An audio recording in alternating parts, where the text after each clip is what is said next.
반갑습니다. 오목사의 성경대로입니다. 인간은 제 아무리 건강하고 훌륭해도요, 시간과 공간의 이 제한 속에 살다가는 유한한 존재죠. 인류의 역사 이래 가는 세월을 멈추거나 붙잡은 사람은 단 한 사람도 없거든요.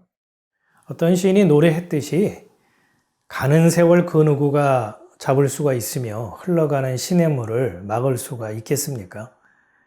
배운 자나 못 배운 자나, 있는 자나 없는 자나, 큰 자나 작은 자나, 금수저 흙수저 할 것 없이요. 모든 인간은 역사라는 무대에서 앞서거니 뒤서거니 순서가 다를 뿐이지 속절없이 묻히고 잊혀지게 마련입니다. 인생이라고 하는 것은 마치 연극의 무대 세트라는 공간에서 각자 배역에 따라 행동을 하다가 조명이 꺼지면 무대 뒤로 사라지는 배우와 같습니다. 시대에 따라서 어떤 사람은 고전적 무대와 세트를 배경으로 사극을 하기도 하고요. 기술과 과학이 발달하면서는 어떤 사람은 현대적 감각의 무대와 세트를 배경으로 현대극을 하다가 결국 역사라는 무대 뒤로 사라지죠. 한 시대를 풍미하고 호령했던 사람들 가운데 가는 세월을 멈추게 하고 나는 안 갈 거야 이렇게 버틴 사람이 있던가요? 그래서 그가 지금껏 버티고 있습니까? 버틸 수 없죠. 버티고 싶다고 해서 버틸 수 있는 것도 아니고요. 하나님과 비길 만한 아주 탁월한 지략을 가졌다고 하는 아히도벨, 또 한때 힘으로 세계를 쥐락펴락했던 로마의 알렉산더 대왕, 미모와 콧대로 역사의 물줄기를 바꾸려 했던 클레오파트라, 불로불사를 외치면서 불로초를 찾아다녔던 진시 황제, 또 기발한 아이디어와 기획력으로 IT 업계의 신화를 쓴 애플사의 스티브 잡스, 역사의 무대에서 주인공으로 영원히 그 스포트라이트를 받을 줄 알았는데요. 이제 그들의 무대에는 조명이 꺼졌고 객석에는 정적만이 남아있고요. 고독만이 흐르고 있죠. 인생의 겨울이 오자 그 찬란했던 영광은 바싹 마른 낙엽이 돼가지고 힘없이 떨어지고 말았습니다. 다른 무대와 세트 위에는 또 다른 배역의 연기자들이 여전히 분주하게 움직이고 있죠. 이 무대에 오른 모든 연기자들은요, 한 번쯤 멈추어 서서 이 전도자의 소리에 귀를 기울여야 합니다. 왜냐고요? 인간은 세상에 태어나는 순간부터 별세가 기약된 존재이기 때문이죠. 역사의 무대에서 퇴장하지 않겠다고 버틸 사람은 없거든요. 한 줌 흙으로 돌아갑니다. 이 역사의 무대에서 이 육체만, 이 존재만 퇴장하는 걸까요? 얼굴에 땀이 흐르도록 수고해서 내 것이라고 생각했던, 그리고 내가 확장하고 축적했던 그 결과물 역시요, 사람들의 기억 창고에서 지워지고 사라지고 말죠. 한 소리가 외친다. 너는 외쳐라. 그래서 내가 무엇이라고 외쳐야 합니까? 하고 물었다. 모든 육체는 풀이요 그의 모든 아름다움은 들의 꽃과 같을 뿐이다. 주께서 그 위에 입김을 부으시면 풀은 마르고 꽃은 시든다. 그렇다. 이 백성은 풀에 지나지 않는다. 풀은 마르고 꽃은 시드나 우리 하나님의 말씀은 영원히 서 있다. 이사야의 외침 속에서 발견되는 중요한 교훈이 무엇일까요? 천하장사라 하더라도, 절세의 미인이라 하더라도, 세계 최고의 갑부라 하더라도 사람은 풀과 같고 들의 꽃과 같다는 겁니다. 세월 따라 늙고 결국 죽는다는 말이죠. 이런 얘기 들으면 왠지 서글퍼지고 마음이 착잡해집니다. 그래서 애써 외면하려고 하지만요, 남의 얘기가 아니라 나 역시 그 무대에서 지나가는 행인 1 혹은 행인 2로 살다가 내 역할이 끝난 후에는 자취도 없이 사라진다는 사실을 부정할 수 없거든요. 그렇다고 절망하는 것은 성급한 판단입니다. 절망 중 희망을 노래하고 있으니까요.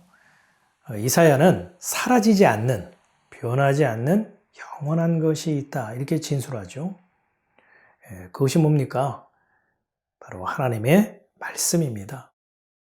이것이 이사야의 외침 속에서 발견하게 되는 중요한 교훈이죠. 성경은 이 같은 사실을요, 하나님의 언약이라는 이름으로 성경의 독자들에게 주의를 환기시킵니다. 무슨 말인가 하면 아브라함은 연극 무대에서 사라졌지만은 아브라함과 맺은 하나님의 언약은 죽지 않고 살아서 약속하신 대로 이루어졌다는 사실입니다. 하나님은 아브라함과 언약하시기를요, 내 후손들이 외국 땅에서 나그네가 되어서 400여 년 동안 종살이하면서 학대를 받을 것인데 그들이 섬기는 나라를 내가 벌할 것이고 그 후에 내 후손들이 많은 재물을 가지고 그 나라에서 나올 것이다. 이렇게 말씀을 하셨습니다. 아다시피 이 약속은 출애굽 사건을 말씀하고 있는 건데요. 아브라함은 175세의 생을 마감함으로써 하나님과 맺은 언약을 지킬 수 없었죠. 풀과 같고 들의 꽃과 같은 아브라함이 무슨 수로 가는 세월을 멈추고 잡을 수 있겠습니까? 그래서요, 하나님의 언약은 아브라함이 지킬 수 있는 것이 아닙니다. 영원하신 하나님이 약속하신 대로, 말씀대로 이루시는 것이죠. 어찌 보면요, 하나님의 언약이 하나님에 의해서 온전히 오롯이 성취되기 위해서 아브라함은 사라져야 하는 것이 마땅한 것인지도 모릅니다. 사라져야 할 사람, 이에 반해 영원하신 말씀. 이러한 관점에서요, 사람은 이 연극 무대에서 퇴장하기 전에 반드시 명심해야 할 두 가지 사실에 주의를 기울여야 합니다. 첫 번째는요, 연출자의 연출 의도가 무엇인지 귀 기울여 듣는 겁니다. 경청하는 자세죠. 내 계획이나 내 구상이나 나의 열정이나 내 재간이나 달란트가 연출자의 의도보다 앞서면 안 된다는 겁니다. 연출자의 의도가 무엇인지 파악하는 것이 무엇보다 중요하다는 거죠. 의도는 모르고 열정만으로 설칠 경우에는요, 오히려 연출자의 의도를 방해하는 꼴이 되고 말거든요. 다시 말해서 연출자인 하나님의 뜻, 하나님의 계획이 무엇인지 귀담아 듣고 이해하는 것이 나의 열심보다 중요하다는 말입니다. 그 이유는 아브라함의 경우에서도 확인했듯이 하나님의 말씀이 중심이고 주연이지 내가 주인공이 아니거든요. 이 첫 번째와 연결지어서 생각해 볼 수 있는 또 하나의 주의를 기울여야 하는 것은요, 조연은 주인공을 돋보이도록 돕는 역할이라는 점을 기억해야 한다는 겁니다. 조연이 조연으로서의 역할을 망각한 채 주연 행세를 하려고 나댈 경우에는요, 그 사람 아무리 개인적으로 그 연기력이 뛰어나다 하더라도요, 결국은 조연의 역할에서 벗어난 거죠. 조연은 자신의 분수를 알고 주제를 파악해야 한다는 것, 이 점에 주의를 기울이고 무대 위에 있는 자들은 명심해야 합니다. 이 같은 내용은 상식인데도요, 사람들의 태도는 어떤가요? 나를 중심으로 무대와 세트와 조명이 배치돼야 한다라고 생각을 하고 또 이야기의 진행, 그 스토리도 자기를 중심으로 흘러가야 한다라고 생각하는 경향이 매우 강하죠. 때로는요, 자신이 연출자인 줄 착각하거나 주인공인 양 움직이곤 합니다. 또한 연출자의 의도와는 상관이 없이 자기가 하고 싶은 대로 연기하려는 그런 욕구를 버리지 못해서 속을 끓이기도 하고요, 문제를 일으키기도 하죠. 가장 심한 것은 마치 자신이 극장의 주인인 것처럼 행세한다는 겁니다. 사람은 왜 조연이라는 자기 주제를 파악하지 못하고 세상이 자기를 중심으로 돌아가야 한다, 자기 뜻대로 움직여야 한다고 생각하는 걸까요? 제 손주 녀석을 보면서 깨달은 게 있습니다. 손주 녀석은 이제 겨우 2돌 지난 어린애입니다. 그런데요, 이 녀석이 마치 자기가 이 세상의 주인이고 왕자인 것처럼 행세합니다. 자신이 주인공이라는 점에 대해서요, 추호도 의심하지 않죠. 주변에 있는 사람들은 자기를 위해서 존재하는 놀이터, 장난감, 소품, 세트 그 정도로 여기고 있는 게 눈에 훤히 보입니다. 엄마는 자기의 필요를 바로바로 채워주는 대상이고 아빠는 함께 놀아줘야 하는 놀이터라고 생각하는 모양입니다. 할아버지와 할머니는요, 그닥 중요한 존재가 아닙니다. 있어도 그만, 없어도 그만이죠. 엄마 아빠랑 놀다가 실증 날 때 잠깐 기분 전환용으로 대체하는 대타입니다. 이마저도 자신이 할머니 할아버지랑 놀아준다라고 생각하는 것 같습니다. 그리고 어린이집의 그 친구들은요, 자기 말에 따라 움직이는 존재? 졸로 보는 걸까요? 온순하고 말을 잘 들어야 그나마 친구로 받아들입니다. 만일 거기에 자기같이 또 하나의 왕자가 존재한다면 경쟁과 싸움이 일어나는 건 불보듯 뻔하겠죠. 물론 어린 손주 녀석을 보는 것만으로 기쁘고 즐거운 일입니다. 많은 이 집에는 엄연히 할아버지 그리고 할머니라는 어른이 존재하죠. 그리고 아이는 당연히 부모의 보호와 인도 아래 있어야 하는 의존적 존재이죠. 이게 현실이고 실상인데 손주 녀석은 자기 주제와 분수를 모르고 뭐라도 된 것처럼 여적 주인공 행세를 합니다. 누가 가르쳐 준 것도 아닌데 말이죠. 물론 저의 집사람과 저는 이 손주의 이런 모든 모습들이 재롱으로 보여서요, 그저 귀엽고 예뻐서 어쩔 줄 모르고 있죠. 이 자기 주제 파악 모르고 분수 모르는 이 손주 녀석 보면서요, 이 선악과의 독성이 얼마나 지독하고 강한 것인지 조금이나마 알게 됐습니다. 아가들이 자라나서 어른이 되듯이 주제와 분수를 모르는 이 작고 귀여운 아기가 성장해서요, 덩치 큰 어른이 되는 거죠. 개벌은 남 못 준다는 속담처럼 사람은 선악과를 따먹은 존재이기 때문에 나밖에 모르는 자기 중심성, 주인공 신드롬은 어른이 되어서도 쉽게 고쳐지지 않는 것 같습니다. 이처럼 자기 주제를 모르고 설치는 사람들, 자기밖에 모르는 날 좀 보소, 날 좀 보소 하는 관종들이 가정을 이루고 교회에 모이고 학교에 다니고 직장에 출근하고 정치를 하고 경제활동을 하고 성직자 노릇을 하고 있으니 그런 세상이 어떻게 화목할 수 있겠으며 평안하고 조용할 수 있겠습니까? 삶의 자리에는 언제나 크고 작은 상처가 얼룩져 있고요. 피해자와 가해자가 있을 뿐이죠. 아마 이 세상에 사연이 없는 사람은 단 한 사람도 없을 겁니다. 상처와 아픔의 조각들 투성이죠. 세상 어디를 가나 병들고 아프고 썩어서 골문 냄새가 풍기는 것은 그 때문입니다. 더 이상 일회용 반창고나 향수를 뿌리는 것으로 자신의 상처와 치부를 감출 수 없는 중병이 들었습니다. 일시적인 그 땜질이 아니라 근본적인 치료가 필요한 상태인 것이죠. 이것이 사람에 대한 성경의 진단이고요. 전도자의 직언입니다. 멀쩡한 사람을 환자로 둔갑시키거나 또는 결백한 사람에게 뭔지 모르지만 죽을 죄를 지었습니다, 이런 식으로 자백을 강요하는 협박이 아니죠. 전도자는 현실 인식과 자인식에 대해서 무감각한 인간들을 향해서요, 이런저런 변명을 늘어놓을 여유가 없다는 얘기를 하고 있는 겁니다. 무엇을 가리켜 이르기를 보라 이것이 새 것이라 할 것이 있으랴. 우리 오래전 세대에도 이미 있었느니라. 이전 세대를 기억함이 없으니 장래 세대도 그 후 세대가 기억함이 없으리라. 이 세상 방식은 인류 역사만큼이나 오래된 것이랍니다.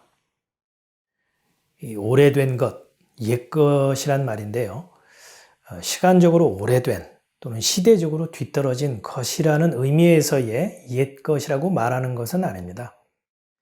에덴 동산에서 쫓겨난 사람이 자신의 노동과 노력에 따른 삭슬 받아 살아가는 삶의 방식이 하나님이 보시기에 옛 것으로 새롭다고 평가할 만하지 않다는 겁니다. 이 세상 방식은 하나님의 선물, 즉 은혜와 화합할 수가 없고 하나 될 수 없기 때문에 옛것, 낡은 것, 철거해야 할 것이라고 말하는 것이죠. 그래서요, 사람이 자신의 노동과 노력에 삭슬받아 살아가는 이 삶의 방식에 의해서 성취하고 확보하고 축적하고 확장한 그 결과물에 대해서 하나님은 무의미하다, 무가치하다라고 보십니다. 가치 있고 소중한 내용물로 취급하지 않으시는 거죠. 다시 말해서 사람들은 자신의 땀의 결과물을 대단한 업적이라고 생각하고 대단한 내용이라고 생각을 해서 영원히 기억하고 보존할 것처럼 애지중지하지만은 하나님은요, 사람의 존재는 물론이고요, 그 사람이 행한 모든 결과물도 사라지고 잊혀질 것이다. 이렇게 말씀하십니다. 이 같은 하나님의 말씀을 대언하는 전도자가 외치는 거죠. 이전 세대를 기억함이 없으니 장래 세대도 그 후 세대가 기억함이 없으리라. 이 각성을 촉구하는 경고음, 일침이라 할까요?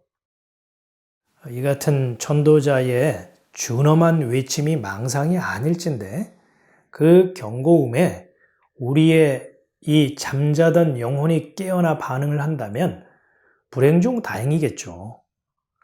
왜냐하면 잠에서 깨어난 자, 자의식의 감각이 회복된 자, 그 사람이 비로소 질문할 수 있기 때문입니다. 사람이라고 하는 이 존재는 물론이고 사람이 땀 흘려 이루어놓은 성취물도 사라지고 잊혀질 것이다. 그렇다면 영원히 변하지 않는 진정한 가치는 무엇인가? 이 역사의 무대에서 주인공은 누구란 말인가? 이 같은 질문에 대해서 사도 바울은 다음과 같이 증언했죠. 질그릇 같은 우리 속에 이 보화를 가진 것은 그 엄청난 능력이 하나님에게서 나온 것이지 질그릇인 우리에게서 나온 것이 아니라는 것을 보여주기 위한 것입니다. 사도 바울은 사람을 질그릇에 비유했죠. 질그릇은 투박할 뿐 아니라 깨지기 쉽고요. 비바람에 닳아 없어질 재질로 만들어진 것입니다. 이처럼 보잘것없고 무가치한 존재 안에 하나님의 형상인 그리스도가 보화처럼 담겨져 있다면 그건 하나님에게서 나온 것이지 사람에게서 비롯된 것이 아니라고 합니다. 자, 질그릇이 귀할까요? 질그릇 안에 담겨진 보화가 소중한 것일까요? 두말하면 잔소리죠? 보화가 귀중합니다. 그럼 질그릇 안에 담겨진 보화가 귀중하다면 보화가 빛을 발하고 드러나려면 어떻게 해야 할까요? 질그릇은 깨지고 사라져야 되겠죠. 그래야 보화가 영롱한 빛을 드러내며 돋보이게 되지 않겠습니까? 베드로도 바울과 같은 맥락에서 증언을 했죠. 모든 육체는 풀과 같고 그 모든 영광이 풀의 꽃과 같으니 풀은 마르고 꽃은 떨어지되 오직 주의 말씀은 세세토록 있도다 하였으니 너희에게 전한 복음이 곧 이 말씀이니라. 말씀 정리하죠. 전도서는요, 불신자를 전도할 목적으로 기록한 책이라기보다는요, 이 교회들에게 하시는 말씀이라고 할 수 있습니다. 여기서 교회라고 하는 것은 건물로서의 교회당을 말하는 것이 아니고요, 세상으로부터 불러냄을 받은 자라는 그런 뜻이고 그런 의미입니다. 이 전도서, 영어로 ecclesiastes 하죠. 이 단어가 에클레시아, 즉 교회라는 단어에서 유래를 했거든요.